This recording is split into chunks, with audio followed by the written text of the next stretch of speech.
श्रोते हो, आता आपण ऐकणार आहात कोल्हापूर जिल्ह्याचं वार्तापत्र। या वार्तापत्रात कोल्हापूरमध्ये दीपोत्सव थाटात साजरा, शिवशस्त्र शौर्यगाथा उपक्रम लोकोत्सव म्हणून साजरा करण्याची सांस्कृतिक मंत्री आशिष शेलार यांची घोषणा आणि अवकाळी पावसामुळे भात कापणी आणि मळणीवर संकट यासह ऐकूया आमच्या कोल्हापूर जिल्ह्याच्या प्रतिनिधी प्रिया सरीकर यांनी पाठवलेला ठळक घडामोडींचा हा आढावा। कोल्हापूरमध्ये ऑक्टोबर महिन्यात दसरा आणि दिवाळीचा सण उत्साहात साजरा करण्यात आला। नवरात्रोत्सवात करवीर निवासिनी श्री अंबाबाई देवीच्या दर्शनासाठी भाविकांची अलोट गर्दी झाली होती। त्यानंतर कोल्हापूरचा शाही दसराही ऐतिहासिक थाटात पार पडला। दसऱ्याच्या शाही मिरवणुकीतून कोल्हापूरच्या लोकसंस्कृतीचं दर्शन घडवण्यात आलं। सोने लुटण्याच्या कार्यक्रमामध्ये हजारो करवीरवासियांनी भाग घेतला। त्यानंतर आलेला दीपोत्सवही अत्यंत उत्साहात साजरा करण्यात आला। दिवाळीच्या सुट्टीतही अंबाबाई देवीच्या दर्शनासाठी तसंच जिल्ह्यातील विविध पर्यटन स्थळांवर नागरिकांनी मोठी गर्दी केली होती। छत्रपती शिवाजी महाराज यांची युद्धनीती आणि तत्कालीन कालखंडात वापरली गेलेली शस्त्र यांच्याबद्दल माहिती देण्याच्या उद्देशानं राज्य शासनानं शिवशस्त्र शौर्यगाथा या शस्त्र प्रदर्शनाचं आयोजन सातारा, नागपूर आणि कोल्हापूर या शहरांमध्ये केलं होतं।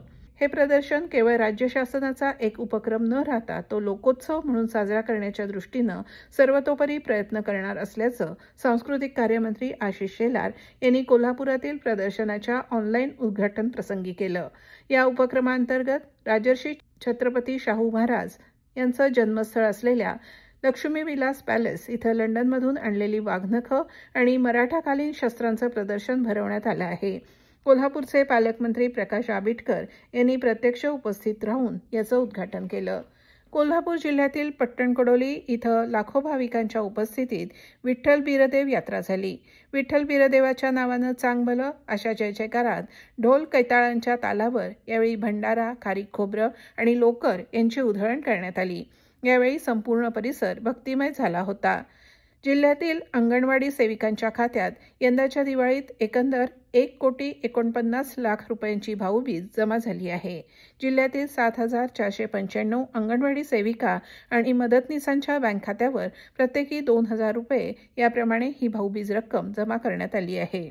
पर्यावरणपूरक जीवनशैलीचा प्रसार आणि प्रदूषण कमी करण्याच्या उद्देशानं 10 ऑक्टोबरला संपूर्ण कोल्हापूर जिल्ह्यात ग्रीन डे उपक्रम उत्साहात साजरा करण्यात आला।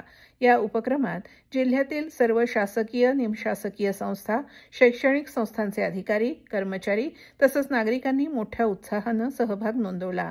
जिल्हाधिकारी अमोल येडगे आणि जिल्हा परिषदेचे मुख्य कार्यकारी अधिकारी कार्तिकेयन एस यांनी स्वतः सायकल चालवत यामध्ये भाग घेतला।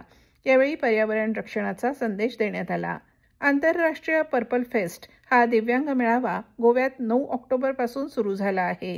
दिव्यांग व्यक्तींच्या समान सहभागाला प्रोत्साहन देणं, दिव्यांग हक्क चळवळीचं ध्येय साध्य करणं आणि समाजात समावेशकता वाढवणं या उद्देशानं हा मेळावा आयोजित करण्यात आला आहे। या उत्सवात सहभागी होण्यासाठी 4 चाकी वाहन चालवत निघालेल्या दिव्यांग गटाचं जिल्हा प्रशासनाकडून भव्य स्वागत करण्यात आलं। पंतप्रधान नरेंद्र मोदी यांच्या वाढदिवसानिमित्त 17 सप्टेंबर ते महात्मा गांधी जयंती 2 ऑक्टोबर या कालावधीत स्वस्थ नारी सशक्त परिवार राष्ट्रीय अभियान कोल्हापूर जिल्ह्यात यशस्वीपणे राबवण्यात आलं। पालकमंत्री आणि सार्वजनिक आरोग्य आणि कुटुंब कल्याण मंत्री प्रकाश आबिटकर यांच्या मार्गदर्शनाखाली झालेल्या या अभियानात जिल्ह्यातील 1 लाखापेक्षा जास्त महिलांनी सहभाग घेतला।